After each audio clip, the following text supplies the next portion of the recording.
Olá, queridos e amados irmãos, recebam a graça e a paz do Senhor Jesus. Sou Ricardo Andrade, estamos começando mais um culto, mais um tempo aqui conectados com a palavra, conectados com Deus. E você é o nosso convidado em todo esse projeto que nós temos feito aqui todos os dias de semana, chegado até a sua casa, levando a palavra de Deus com vocês, buscando a sua edificação pessoal, não importa onde você está, não importa qual situação você está, não importa em qual momento de vida também você está.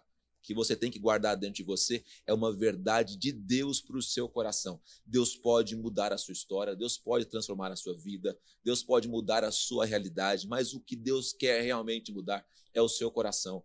E o plano de Deus para você é que você venha a frutificar. Por isso estamos falando sobre frutificação durante todo esse ano, durante todo esse tempo. E a cada dia você vai estar aprendendo aqui comigo, com o pastor Joel, com o pastor Vanderlei, com o presbítero Paulo, como frutificar, como se tornar uma pessoa frutífera, como dar resultado, como dar frutos que glorifiquem a Deus, como a palavra de Deus ensina. Eu quero começar esse nosso tempo aqui, começar esse nosso culto, lendo a palavra do Senhor com você. Provérbios capítulo 2, verso de número 6, diz o seguinte, a palavra de Deus: pois o Senhor é quem dá sabedoria, da sua boca procedem o conhecimento e o discernimento. Vou ler com vocês de novo.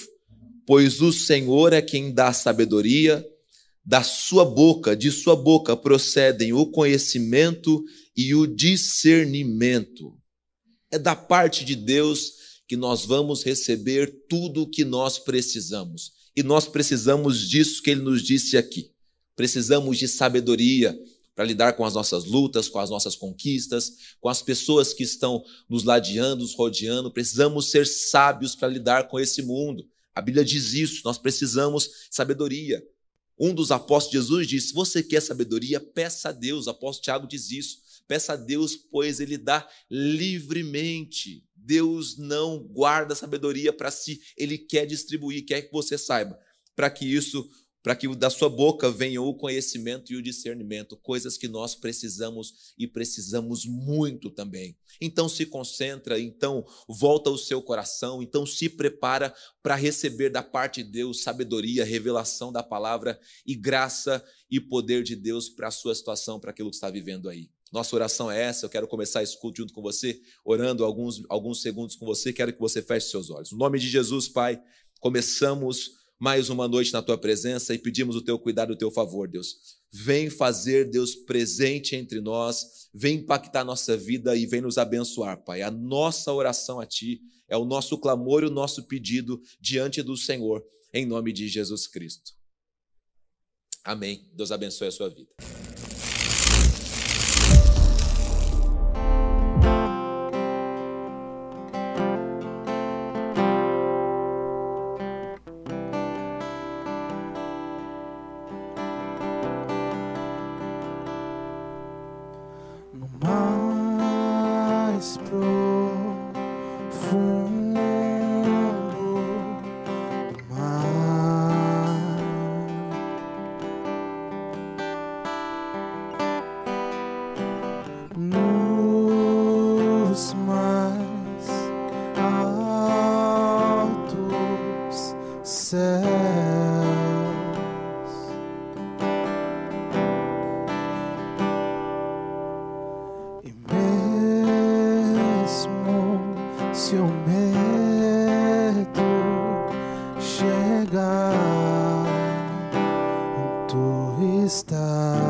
tudo que eu sou, o que eu quero ser, o que eu planejo ser, pertence pertence a ti, e só a ti, Deus.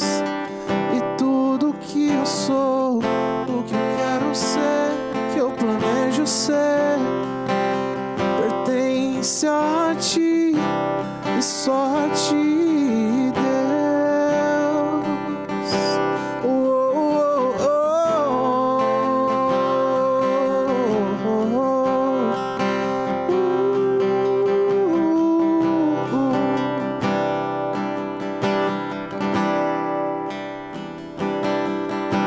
No mais profundo do mar,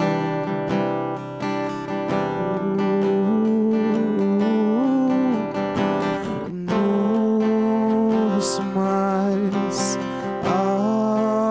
altos céus,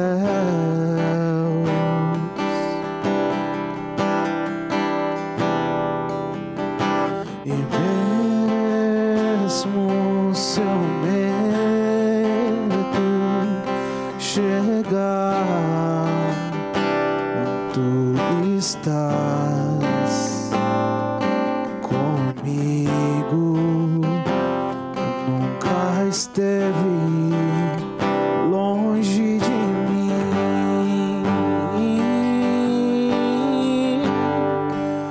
e o meu coração te pertence, e o meu coração te pertence, e o meu coração te pertence, e o meu coração te pertence.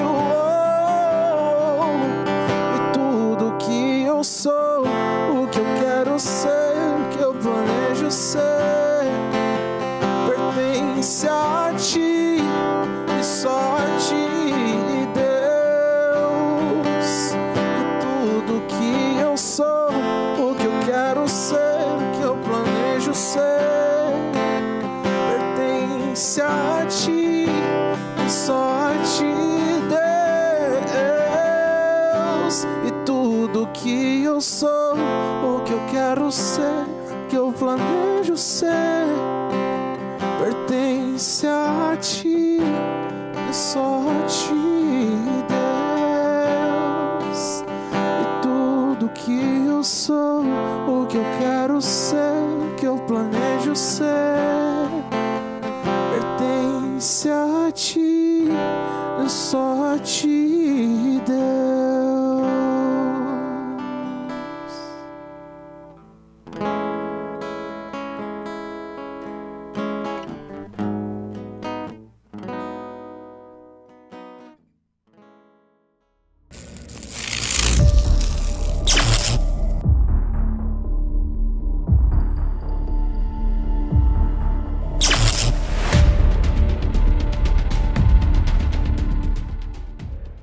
Olá, amigos e irmãos, muito boa noite, recebam a graça e a paz do Senhor Jesus. Sou o pastor Ricardo Andrade e estamos começando mais um Conectados com a Palavra de Deus. Estamos pensando desde o primeiro episódio aqui nessa série de estudos sobre o Sermão do Monte, onde Jesus está nos ensinando como nos comportarmos agora na graça, como viver debaixo do favor de Deus e do cuidado de Deus. Desde o verso 1 de Mateus 5, hoje chegando no verso 38, nós temos pensado sobre esse ensino de Jesus. E se você quer conhecer com um pouco mais de entendimento e compreensão o que Jesus disse, você pode entrar agora no Facebook ou no YouTube, e lá você vai encontrar todo esse material, e lá você vai saber aquilo que eu falei desde o verso 1 sobre ser bem-aventurado, percorrer o caminho que Jesus trilhou para nós e nos ensinou, como eu faço para viver uma vida onde eu sou uma pessoa mais do que feliz, abundante, repleta, plena, diante daquilo que Jesus nos ensinou. E hoje nós estamos chegando num estudo também muito importante que fala sobre a vingança. Se tivermos um espírito de vingança, não vamos conseguir frutificar para a glória de Deus. Estão acontecendo também outros 2 estudos com o pastor Joel e com o pastor Vanderlei, e você pode também acessá-los aí no seu YouTube ou no Facebook. Hoje é o verso 38 de Mateus 5, eu quero ler junto com vocês esse versículo e depois pensar um pouco sobre ele, está certo? Pensar um pouco sobre o que ele está ensinando aqui sobre o desejo de vingança. Lê comigo aí, Mateus 5,38. Vocês ouviram o que foi dito? Olho por olho e dente por dente. Mas eu lhes digo, não resistam ao perverso. Se alguém o ferir na face direita, ofereça-lhe também a outra. E se alguém quiser processá-lo e tirar-lhe a túnica, deixe que leve também a capa. Se alguém o forçar a caminhar com ele 1 milha, vá com ele 2. Dê a quem lhe pede e não volte as costas àquele que deseja pedir-lhe algo emprestado. Que o Espírito Santo nos abençoe na revelação dessa palavra e conduza esse momento no nome de Jesus. A penalidade imediata nos tempos de Jesus era algo real, que poderia ser vivido a cada instante. Sempre quando alguém cometia um ato ilícito, contrário à lei, ele tinha a sua condenação ali decretada. Poderia ser apedrejado em praça pública, ele poderia ser condenado pela lei dos judeus. Só diante do domínio romano é que uma pessoa não poderia ser morta a qualquer circunstância. Precisaria de um julgamento romano antes de matar alguém. E Jesus começa esse verso com uma frase muito icônica, e muitos trazem essa frase até hoje, mas que nos tempos de Jesus era muito real isso. Olha o que ele começa dizendo aqui, esse texto. Vocês ouviram o que foi dito? Uma frase dita constantemente, que vem lá da Mesopotâmia, que vem muito antes de Jesus.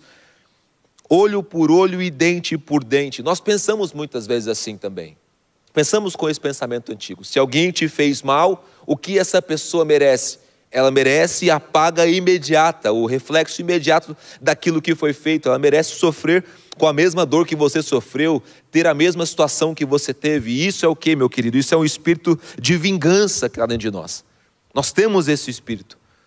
Muitas vezes a gente externa isso numa mensagem, numa palavra, dizendo que a pessoa que está contra nós vai pagar o preço e ela vai ser afligida por Deus, maltratada por Deus, que Deus vai cobrar dela. E o que é isso? É um espírito de vingança.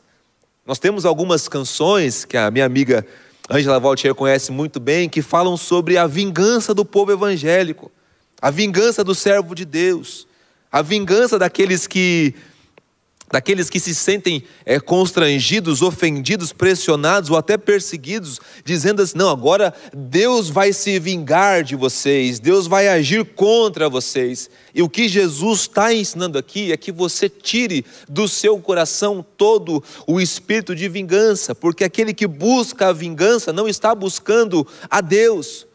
Deus diz nas cartas do apóstolo Paulo, deixe que a vingança é minha. Deus sabe como responder às pessoas, nós não precisamos ficar instigando Deus a fazer isso, não precisamos ficar buscando em oração para que Deus se vingue daquela pessoa, para que ela pegue uma doença, para que ela pague o preço, para que ela caia no desemprego, para que ela chegue à falência. Não somos esse tipo de povo. O que Jesus está ensinando aqui desse verso em diante é para que você haja completamente e totalmente contrário àquilo que as pessoas estão habituadas a ser e a fazer. E aí ele dá vários exemplos aqui disso. Ele diz no verso seguinte, não resistam ao perverso, essa é a definição que ele dá, e depois ele diz, se alguém bater no lado do seu rosto, oferece o outro. Se alguém quiser uma capa sua, dá também a túnica. Se alguém te forçar a andar 1 milha com ele, anda 2. E se alguém quiser te pedir alguma coisa, não se esconda, mas ceda aquilo que a pessoa está te pedindo emprestado.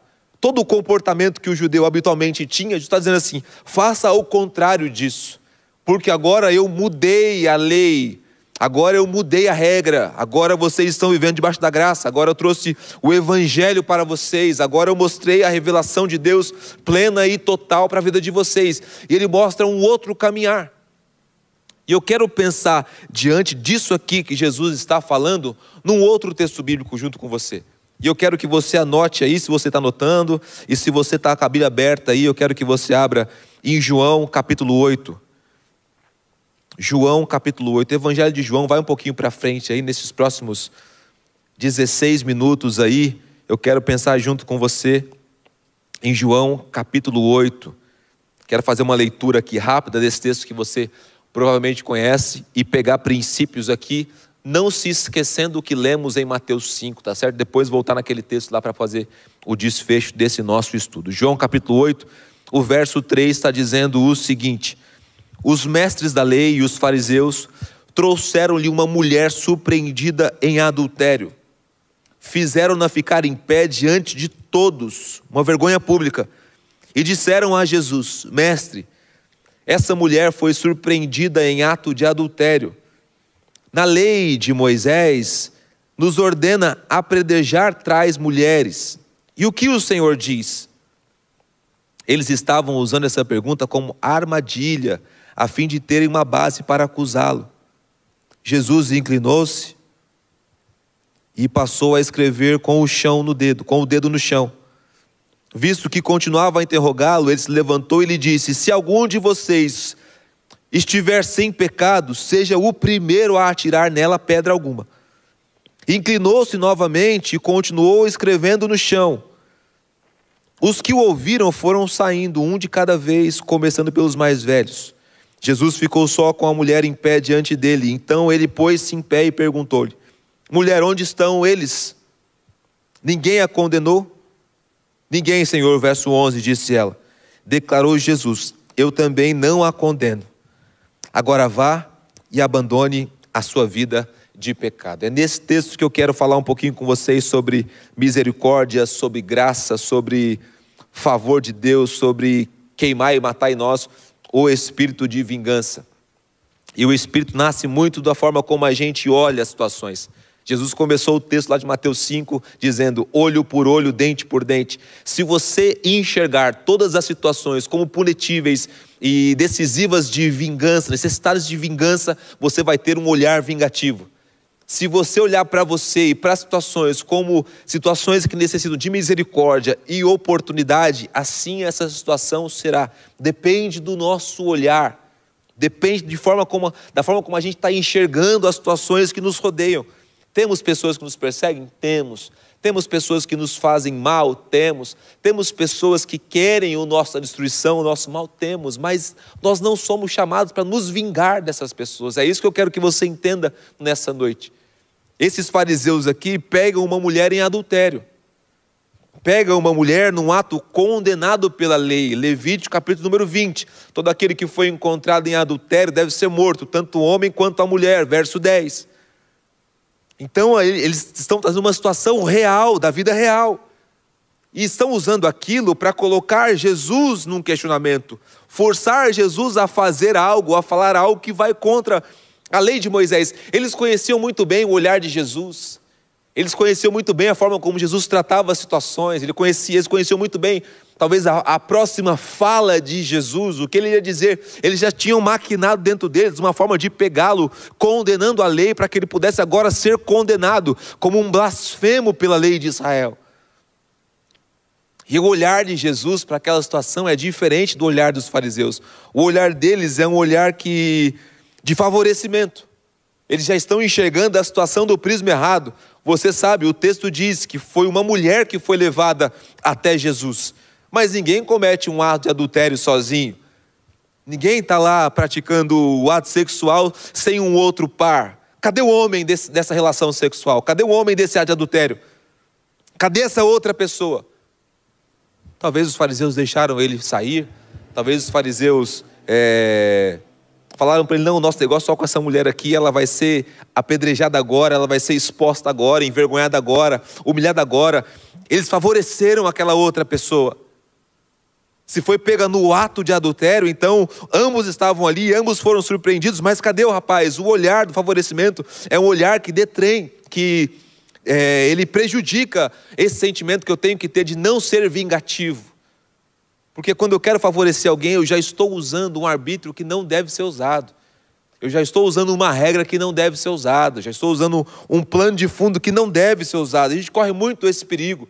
O perigo de favorecer pessoas. O perigo de olhar para mim e pensar que aquilo que eu pratico, eu estou trabalhando e lutando para vencer, mas que aquilo que o outro pratica, que é a mesma coisa do que eu pratico, ou talvez um pouco até menor do que eu pratico, é digno de condenação, de exposição, de humilhação, tratamento público, banco de reservas e condenação até no inferno. Eu corro o risco de me favorecer. Eu corro risco de favorecer o meu filho, porque o que o meu filho fez está tudo bem, é um menino, ele está em crescimento ainda, mas o que o filho do outro fez, não, merece ser corrigido, apanhar do pai, apanhar da mãe, ficar de castigo, perder as regalias, e nem no culto poder vir.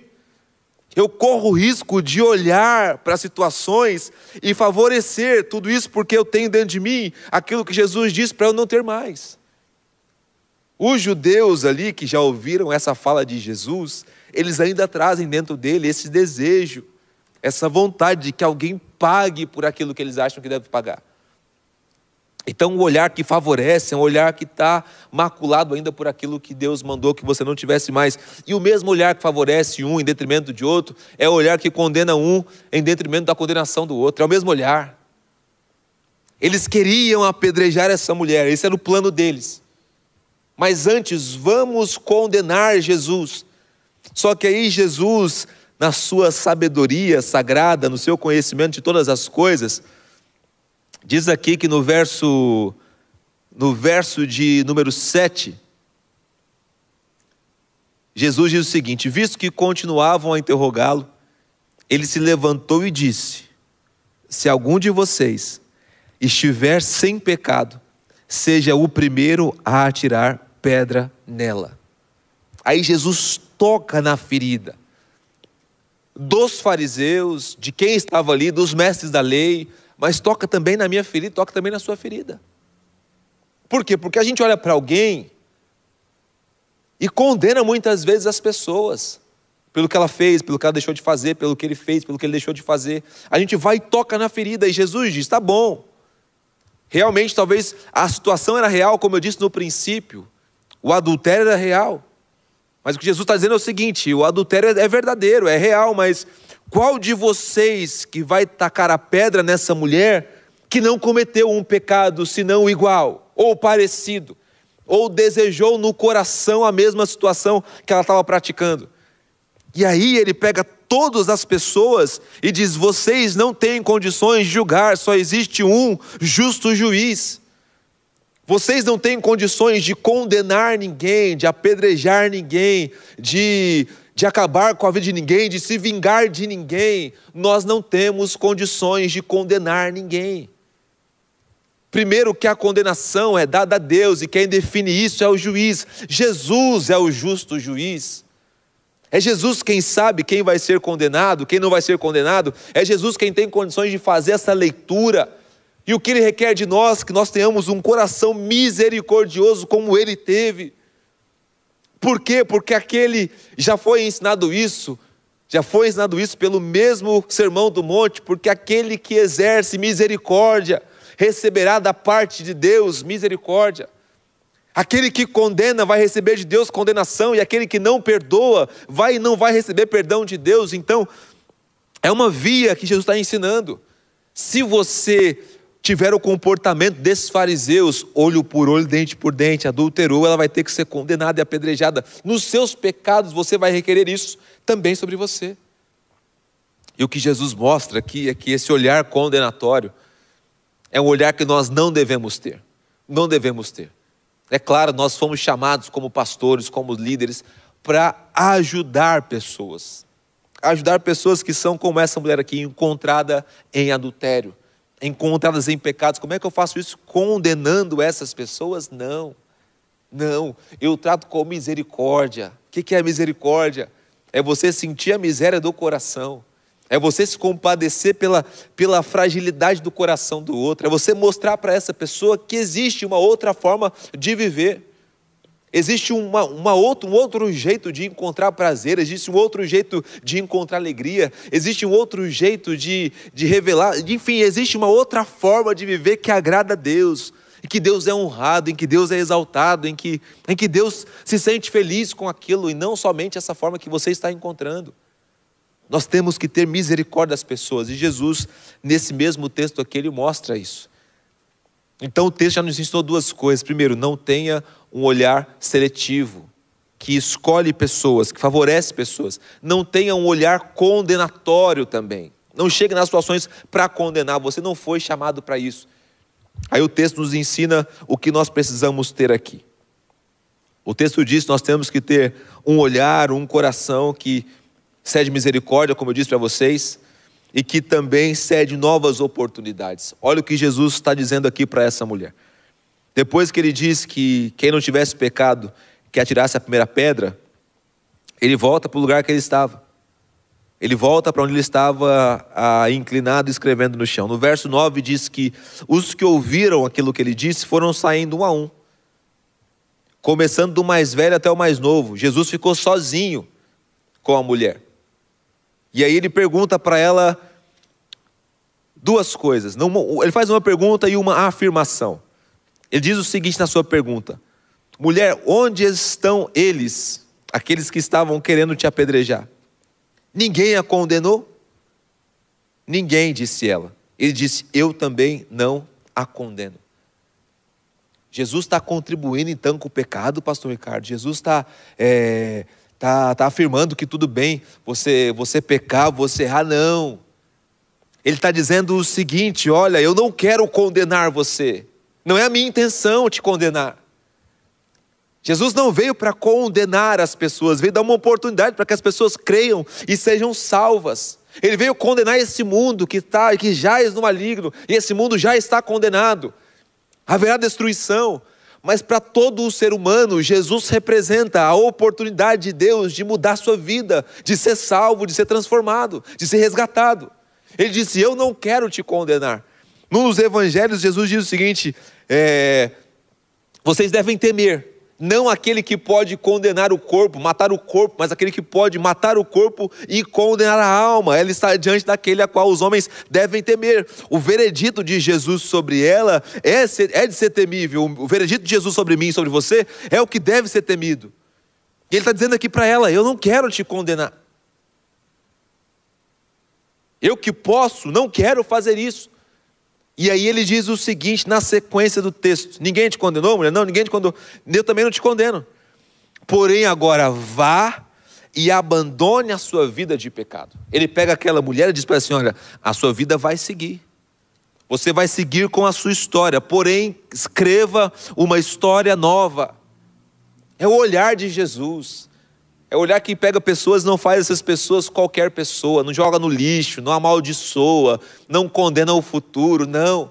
Mas ele diz: olha, Jesus dizendo sobre ele mesmo, né, eu tenho uma porta aberta para você. E eu quero que você viva um futuro abençoado. Então eu não vou te condenar, mas agora quando você for tomar novas decisões, que sejam decisões sábias. Agora que você vai entrar por um outro caminho, que seja um caminho de uma vida que glorifique a Deus, que exalte a Deus, que bendiga a Deus.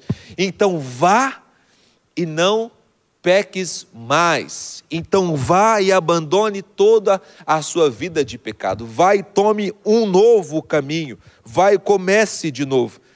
E é isso que ele diz aqui. É isso que ele diz aqui. Tem o texto do apóstolo Paulo, que ele faz uma constatação maravilhosa sobre o ser humano, sobre nós, que cabe muito bem aqui nessa mensagem. Daqui a pouco eu faço o desfecho dessa mensagem. Mas ele diz em Romanos capítulo 7, verso 18. Romanos 7, 18. Eu sei que nada de bom habita em mim, isso é, na minha carne. Romanos 7, 18. Porque tenho o desejo de fazer o que é bom, mas não consigo realizá-lo. Ele está fazendo uma constatação sobre ele. Ele está dizendo que na vida dele, na carne não tem nada de bom. Porque ele quer fazer o que é bom, mas não consegue. E quando chega no capítulo 7, no verso 24, ele diz o seguinte, mesmo capítulo, verso 24. Miserável homem que sou, quem me libertará do corpo sujeito a esta morte? Paulo está olhando para si como eu devo olhar, como você deve se olhar, como essa mulher, a partir dessa história, que deveria se olhar, como todos nós deveremos nos olhar. Porque o bem que eu quero fazer, Senhor, esse eu não consigo fazer. Porque eu não consigo vencer muitas vezes coisas que eu quero vencer. Porque eu não consigo ficar longe disso. Porque eu não consigo sair disso. E aí ele diz no 24, miserável homem que sou.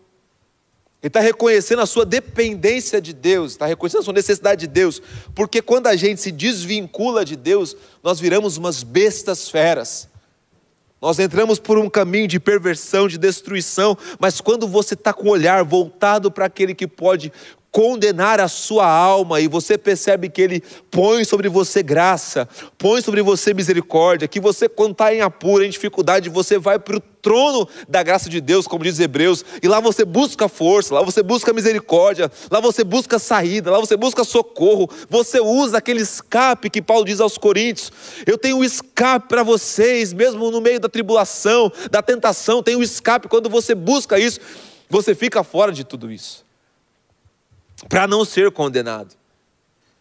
Meu querido irmão, eu quero, no nome de Jesus, que você não caia no erro de querer exercer vingança sobre as pessoas. Não, porque se você for alguém vingativo, depois você vai encontrar um Deus que vai corrigir muito bem você desse erro. Agora, se você fizer o que Jesus está ensinando aqui, quando Ele aplica todas essas realidades na vida das pessoas, olha, se alguém bater a face direita, dá a esquerda também. Se alguém quiser processar você por causa de uma capa, de uma túnica, dá também a capa. Se alguém te forçar a caminhar 1 milha, caminha 2. Se alguém te pedir algo emprestado, empresta. Não queira você travar aquilo que Deus tem para fazer na sua vida, mas deixe que as coisas da sua vida fluam, aconteçam, vão à frente, sejam abençoadas. Quando você se encontrar com pessoas pegas em atos de adultério, como esse texto aqui, quando você se encontrar com pessoas pegas na prática do pecado, não haja como os fariseus. Não condene essas pessoas, mas pelo contrário, tenha misericórdia no seu coração e ofereça uma oportunidade, uma saída para essa pessoa que necessita tanto disso. Feche seus olhos, eu quero orar por você. Em nome de Jesus, Pai, aqui eu trago agora meu coração nessa palavra, nessa oração, Deus, e sei que a vingança é do Senhor, Pai. É o Senhor quem vai se vingar, Deus, dos homens, da terra, enfim, de todas as coisas que merecem a vingança do Senhor, Pai.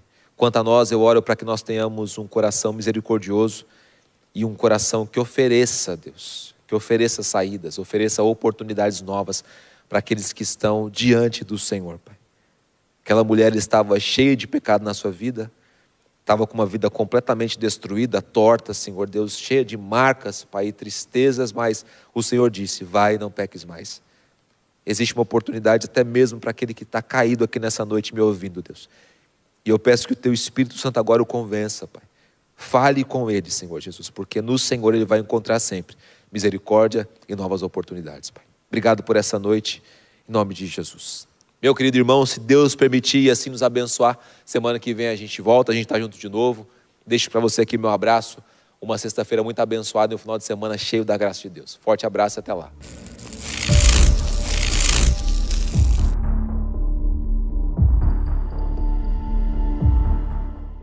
Chegamos no momento agora onde vamos recolher as nossas ofertas, e você que está aí na sua casa acompanhando esse culto com a gente, daqui a pouco vai aparecer na tela as contas bancárias, onde você pode fazer a sua transferência bancária ou também o seu Pix. É muito importante que você sempre lembre-se disso. Nós precisamos ter no nosso coração o desejo de oferecer algo para Deus. Não é mandar somente para a igreja. Por isso que existe uma disfunção entre pessoas que ofertam, alguns até dizimam e não são abençoados. Por quê? Porque no coração tem que existir o desejo de que aquilo alcance o coração de Deus. Tem que estar em sintonia aquilo que a gente entrega, aquilo que a gente faz, aquilo que a gente oferece, com aquilo que nós estamos fazendo efetivamente. 2 erros podem ser cometidos num momento como esse. Ou você não fazer, ou você fazer com o coração errado. Então você tem que sondar o seu coração com respeito a isso e também praticar isso, colocar a sua motivação em prática numa ação que vai resultar em bênção para a sua vida. E eu quero pautar isso, como sempre, na palavra de Deus. Olha o que diz aqui também em Provérbios capítulo número 2, o verso de número 9. Provérbios 2, verso 9. Diz assim a palavra de Deus: honre o Senhor com todos os seus recursos e com os primeiros frutos de todas as suas plantações. Os seus celeiros, verso 10, ficarão plenamente cheios e os seus barris transbordarão de vinho. Olha o que a palavra de Deus está nos dizendo. Quando a gente tem o desejo no nosso coração, como eu disse há pouco, de honrar a Deus, de fazer com que a obra de Deus evolua, progrida, cresça, se expanda, alcance mais lugares, Quando a obra de Deus alcança mais lugares, ela, óbvio, está alcançando mais pessoas, está chegando a outros lugares, está chegando a outros corações, está fazendo a coisa acontecer. A obra de Deus precisa de financiadores, precisa de gente que tenha um coração não somente na obra, mas no Deus da obra. Honre o Senhor, está dizendo aqui o sábio Salomão.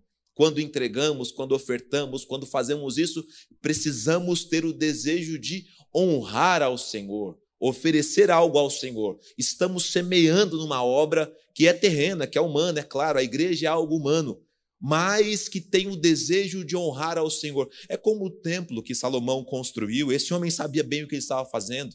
Era um templo humano, mas onde Deus se manifestava, e através do templo todo o povo judeu era abençoado, todo aquele que buscava ali a sabedoria de Deus era abençoado, todo aquele que se humilhava diante de Deus era abençoado. Então nós precisamos entrar por esse caminho.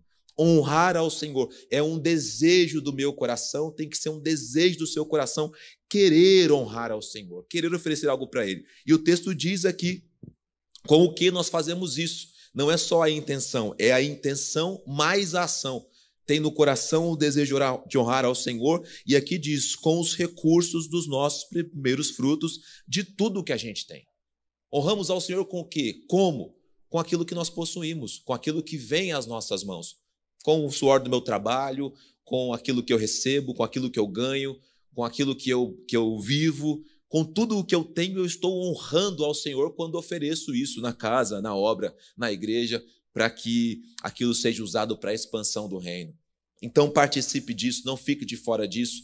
Eu oro para que Deus abençoe grandemente a sua vida, eu oro para que Deus fortaleça você a cada dia mais na verdade bíblica da palavra que você precisa e deseja e quer. Eu creio que você também quer honrar a Deus com tudo que você tem, e a sua área financeira também faz parte disso. Eu quero que você erga as suas mãos aí onde você estiver, com a sua oferta, com o seu dízimo, com o seu envelope de alguma das nossas campanhas, e quero que você também feche seus olhos para que nós possamos orar no nome de Jesus. Oramos agora, Pai, diante do Senhor, colocando a nossa vida e pedindo a Tua bênção, o Teu cuidado e o Teu favor. Que o Senhor recompense, ou melhor, que o Senhor traga o resultado, Senhor, para a vida de cada ofertante, dizimista ou contribuinte.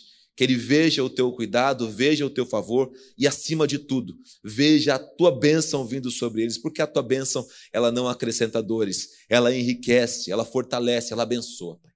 Oramos a Ti no nome santo e poderoso de Jesus Cristo, o nosso Senhor. Graças a Deus. Por amor, se entregou. Por amor, um dia Ele sofreu, chorou por mim naquele lugar tão cruel e tão triste. Por amor, um dia Ele foi acorrentado para que eu fosse livre, meu caminho encontrar, minha vida mudar. Mas Ele me amou, sim, de tal maneira que cuidou de mim. Ele me amou, sim, de tal maneira sem eu merecer. Ele me amou, sim, amou a mim, sem nada em troca receber. Foi capaz de me entender. Amor, sim, amor a mim, e por amor a mim se entregou. Estamos chegando ao final desse nosso tempo aqui, voltados para a palavra de Deus, voltados para esse tempo onde você teve a chance de louvar ao Senhor, ouvir uma palavra bíblica para o seu coração, que está levando você a frutificar a cada dia mais, buscar a Deus a cada dia mais, se dedicar a cada dia mais, e que você faça isso, não só hoje, mas durante todo esse ano, e que você faça isso ainda mais, faça isso durante toda a sua vida. Que Deus te fortaleça, que Deus te abençoe e que Deus dê graça sobre você. Você nasceu para frutificar, não se esqueça disso. Um forte abraço para você e até mais.